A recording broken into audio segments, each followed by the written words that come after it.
안녕하세요. 지역사회복지 역사. 오늘은 영국의 지역사회복지 역사에 대해서 살펴보도록 하겠습니다. 영국은 지역사회복지가 어떻게 발전했는가 보도록 할게요.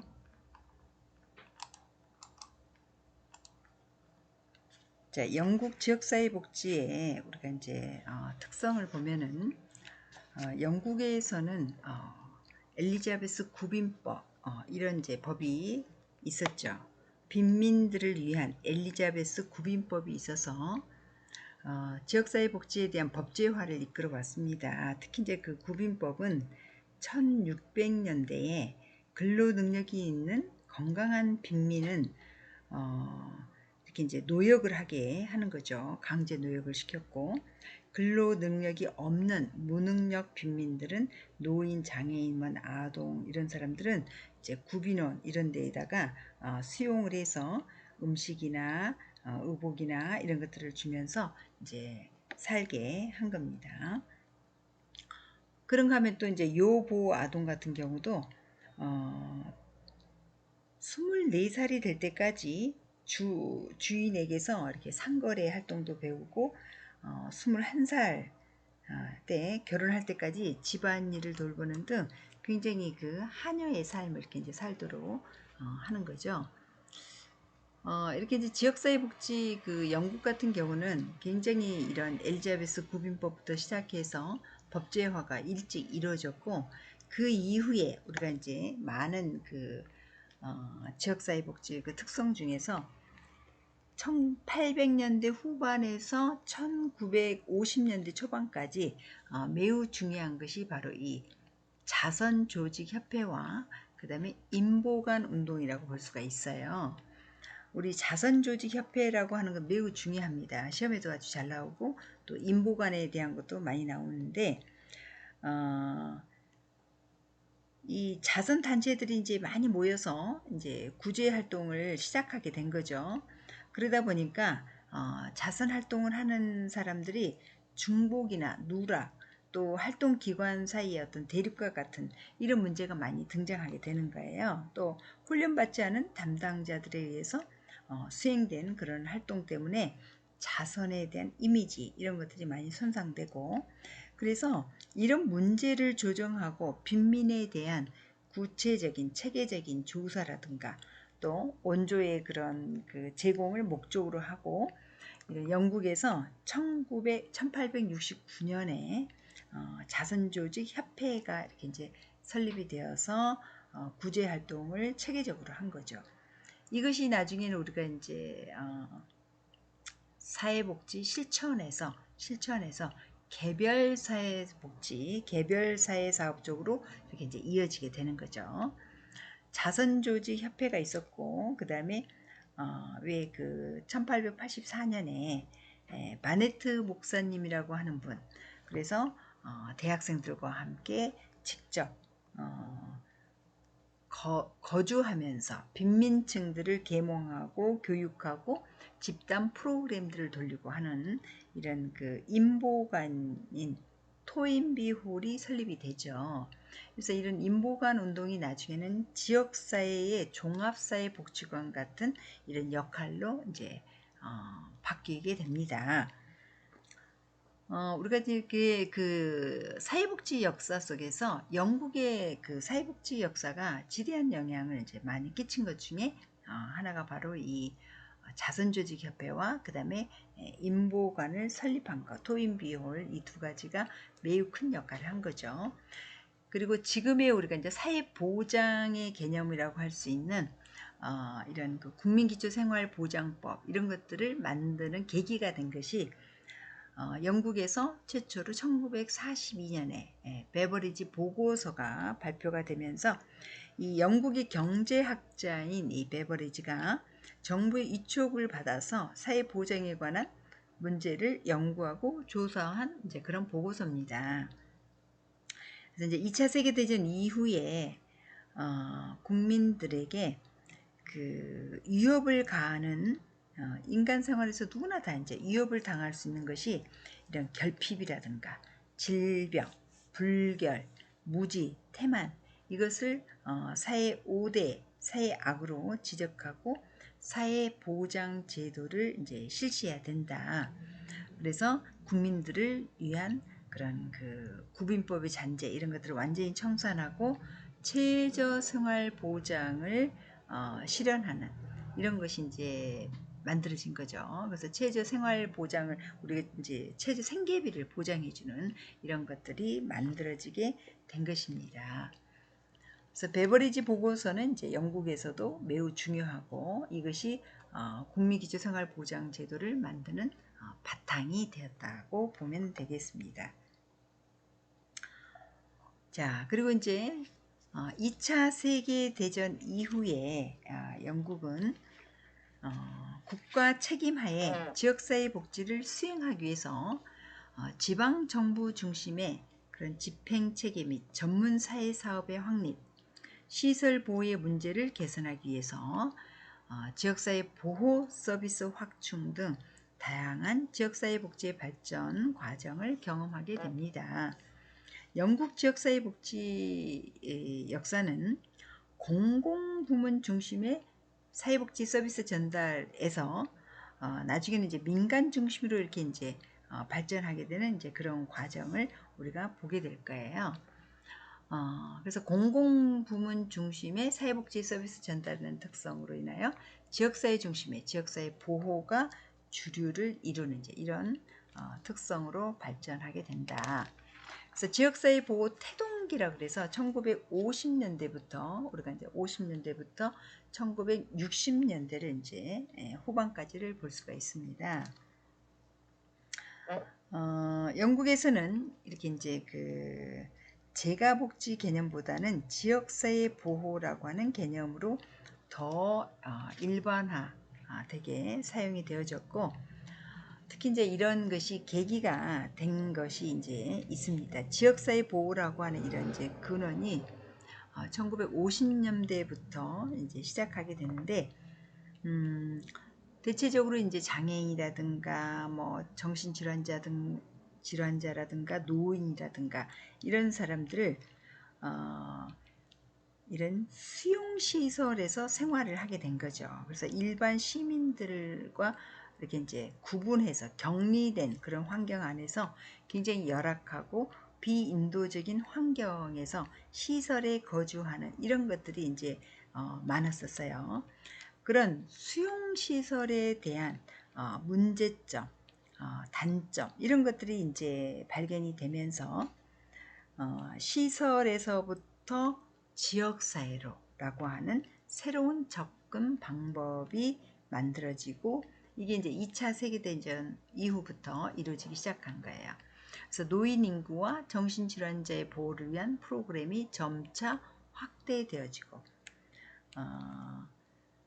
치료 방법의 발전과 새로운 치료제의 도입으로 환자의 조기 퇴원과 정신병원의 폐쇄 이런 것들을 촉진하는 계기가 되었다는 거예요. 1957년에 이런 정신병과 정신장애에 관한 왕립위원회의 보고서를 통해서 이 보고서에서 영향으로 1959년 정신보건법이 제정이 되고 지역사회가 법률적으로 명확하게 규정이 되고 지역사회 보호 정책을 펼쳐나가는 이제 그런 계기가 되었다는 것입니다. 또 1962년 이제 병원에서는 이제 이런 대규모의 정신병원이 완전히 이렇게 폐쇄가 되기 시작하고 이런 연구들을 통해서 그 정신병과 정신장애를 지닌 사람들의 병상이 현저하게 감소가 되었고 또 많은 노인들이 막 이렇게 이제 퇴소하게 되었고 그래서 이제 대부분 이렇게 소규모의 주거 보호라고 하는 이런 데서 생활하게 되는 현재 이제 우리가 재가복지 지원센터라든가 또 단기 주간보호센터라든가 이런 것들이 이제 만들어지는 그런 계기가 된 거죠. 그래서 지역사회 보호에 의한 이렇게 치료 방법이 환자에게 편리를 제공하고 또 치료적인 차원에서도 긍정적으로 반응이 되어졌다는 것. 그래서 지역사회를 수용된 개인을 분산하고 재배치하는 장소라는 의미뿐 아니라 사회 문제와 관련하여 개인이 속한 지역이라는 의미로 받아들여지는 등 지역사회에 대한 새로운 인식을 하게 되었다는 것입니다.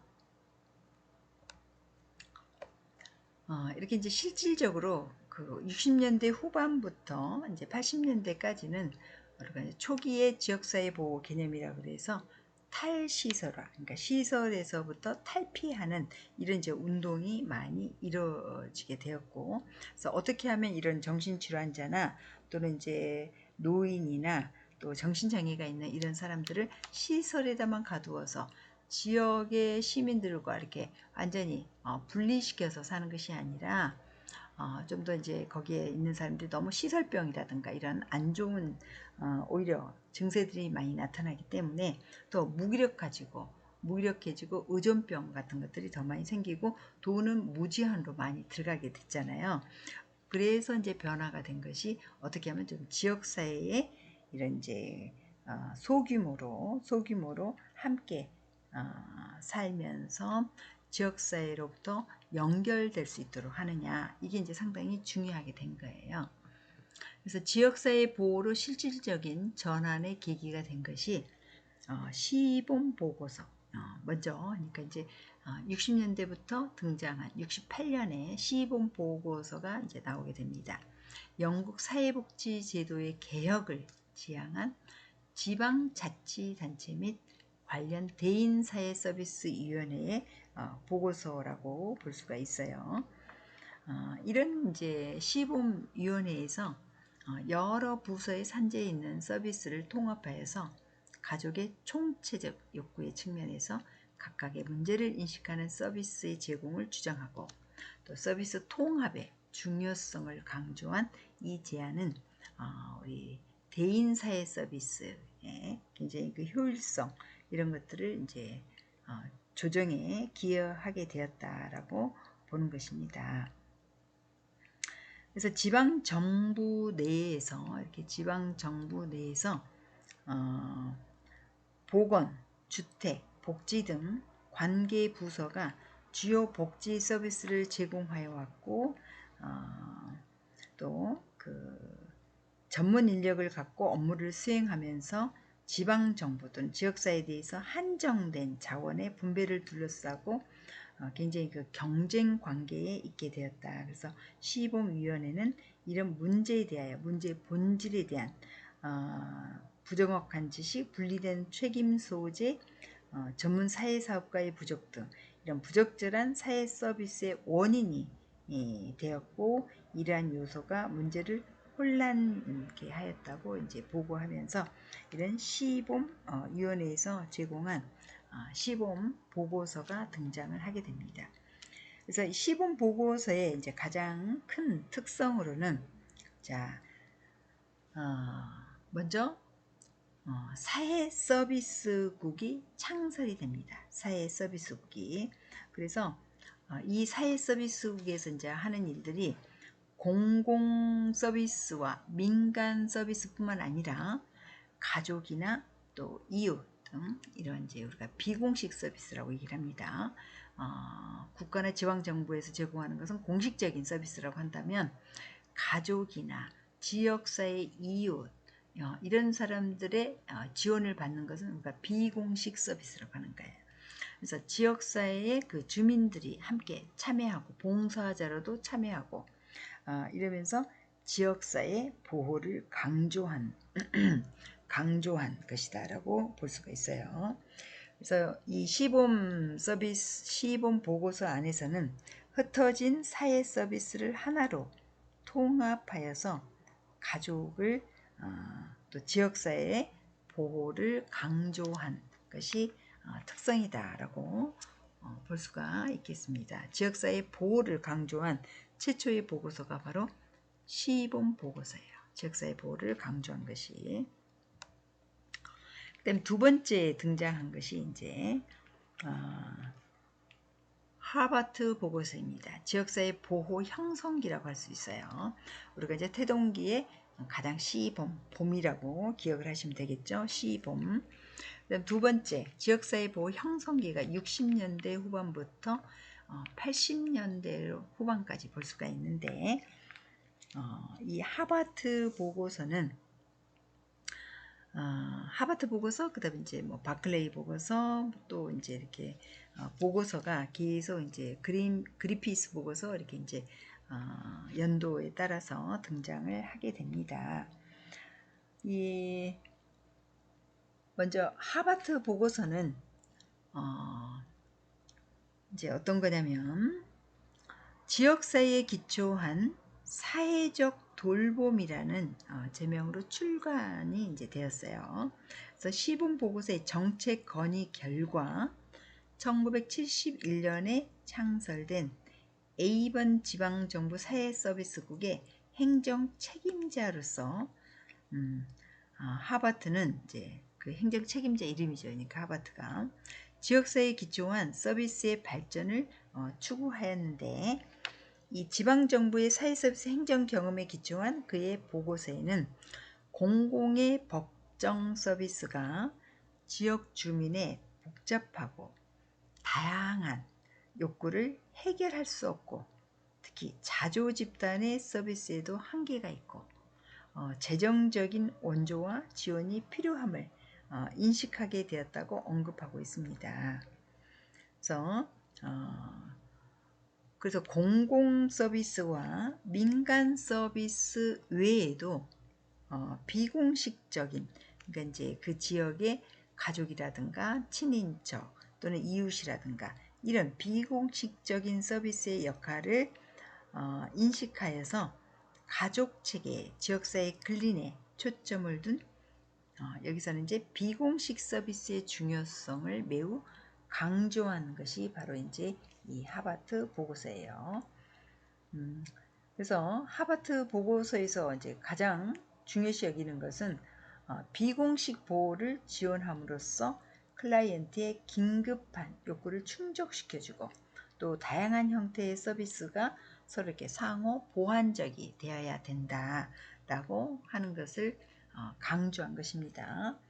자, 다시 한번 시범 보고서는 최초로 사회서비스국을 창설해서 다양한 공공, 민간 조직에 의한 공식 서비스뿐만 아니라 가족, 이웃 등에 의한 이런 비공식적 서비스의 지역사회 주민 참여 이런 것들로 지역사회 보호를 강조했다면, 두 번째 이 하바트 보고서에서는 공공과 민간 서비스만으로는 다양한 욕구에 그런 클라이언트들의 문제를 해결하기가 쉽지가 않다.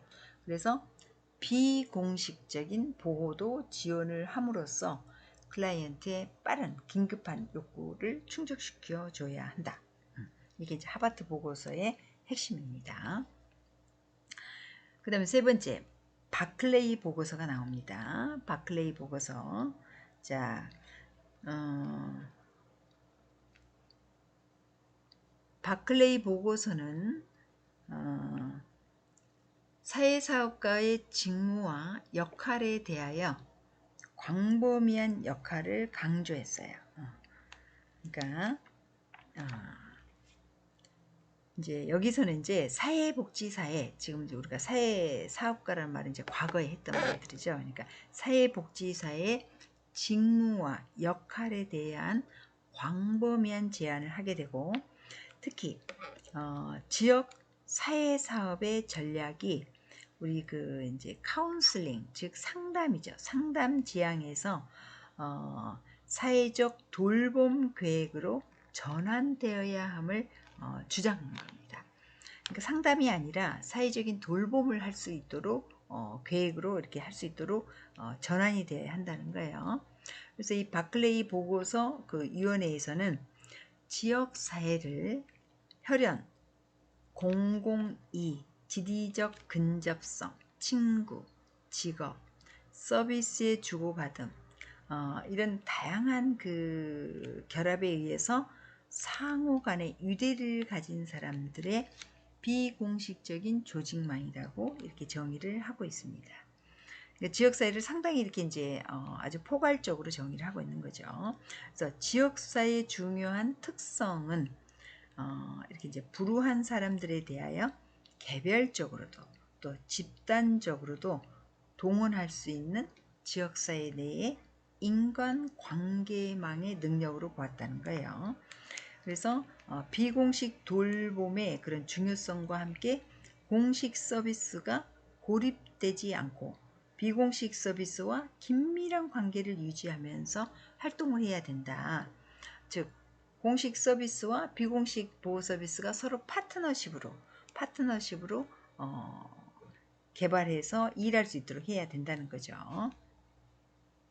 이렇게 이제 사회적 돌봄 서비스를 함께 공공과 비공식 이렇게 함께 하면서 지역사회에 더 나은 서비스와 더 많은 서비스를 증진할 수 있다라고 보았고요. 그리고 이런 그 돌봄 서비스 부담을 지역사회가 공평하게 분담하는 것이 중요하다. 이런 것들을 강조했습니다.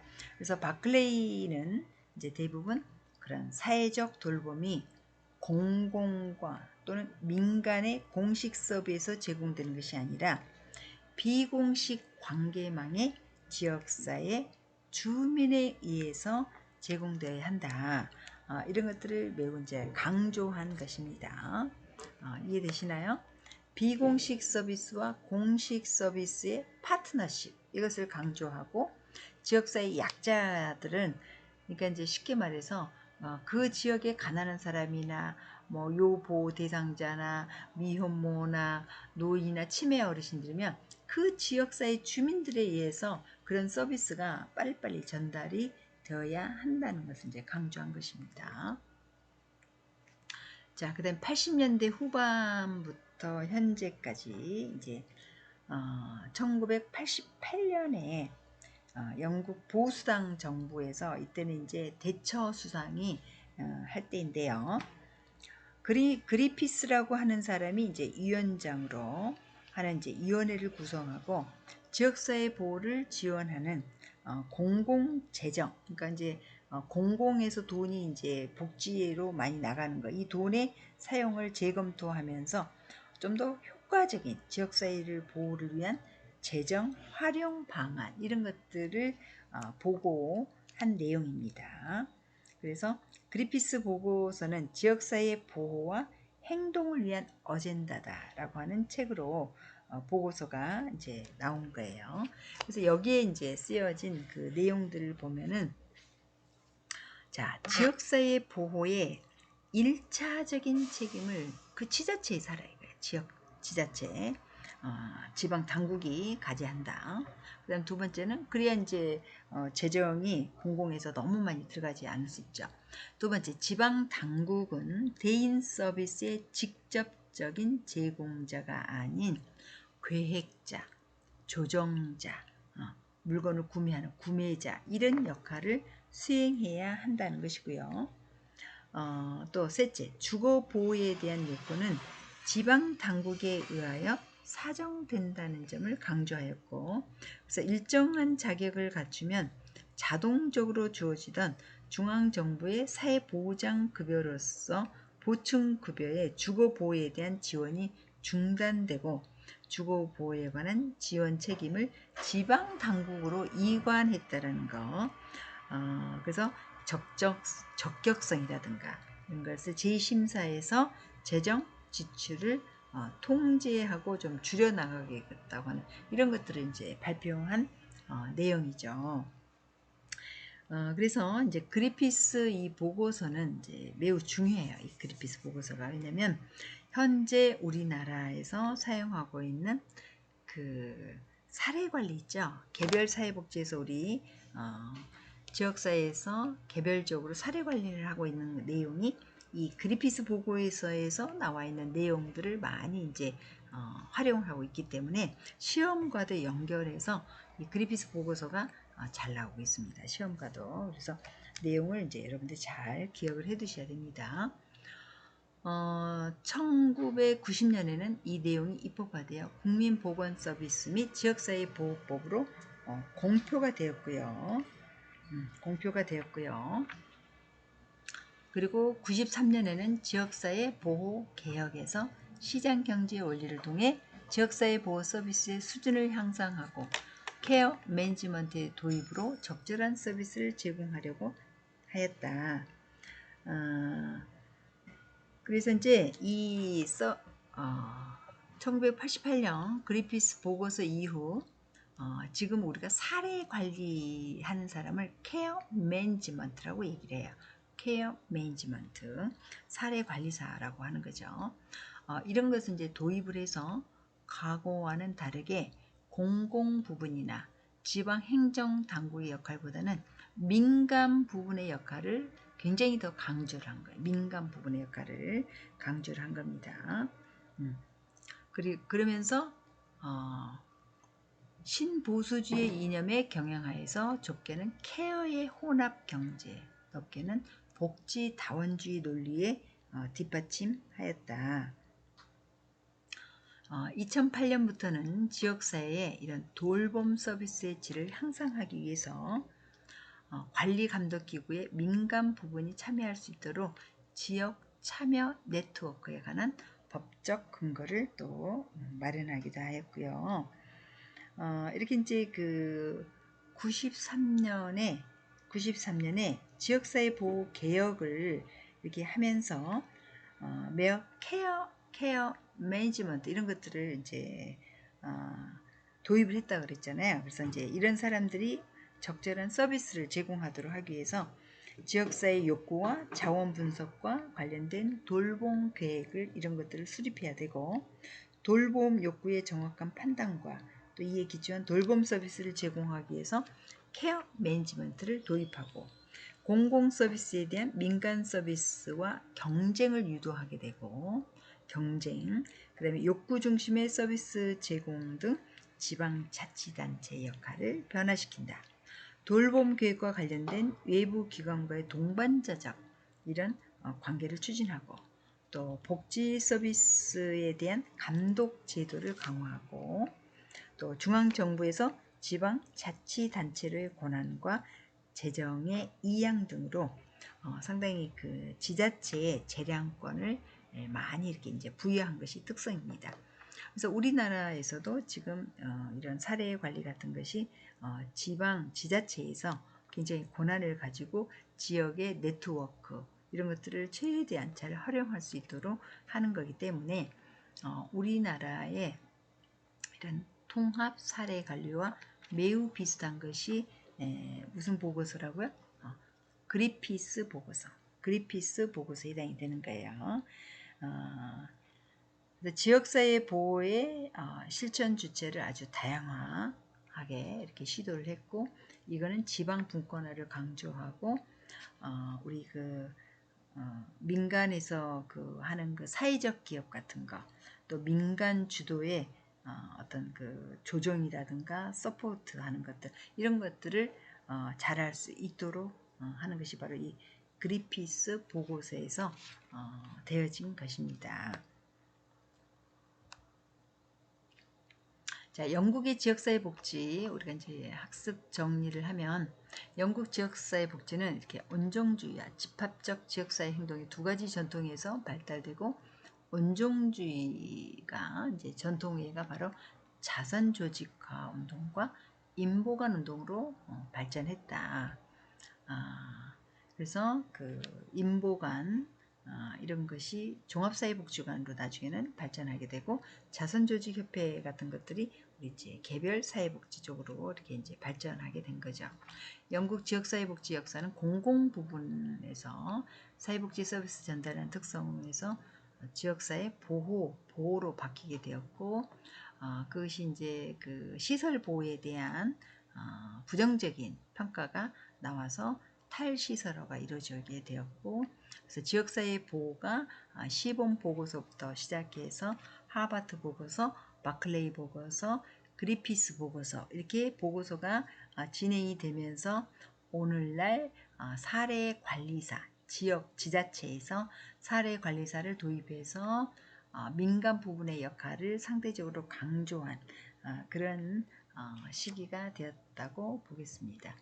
마지막 기출문제 하나 보겠습니다. 영국의 그리피스 보고서에서 강조하고 있는 지역사회 보호에 관한 설명으로 옳은 것을 찾는 것입니다. 어, 자, 지역사회 보호를 위한 고난과 재정을 지방 정부 이양할 것을 주장했다. 지역사회 보호를 위한 지방 정부의 서비스 공급자 역할을 강조했다. 또 서비스의 적재성 확보를 위하여 케어 매니지먼트를 강조했다. 그 다음에 지역사회 보호 실천 주체를 다양화를 추구하였다. 그래서 그린피스 보고에 해당하는 것으로는 자 여기서 니은, 디귿, 리을이 해당이 됩니다. 니은, 디귿, 리을. 자 이렇게 기억을 하시면 될 것 같아요. 자 여기서 그러면 마치도록 하겠습니다.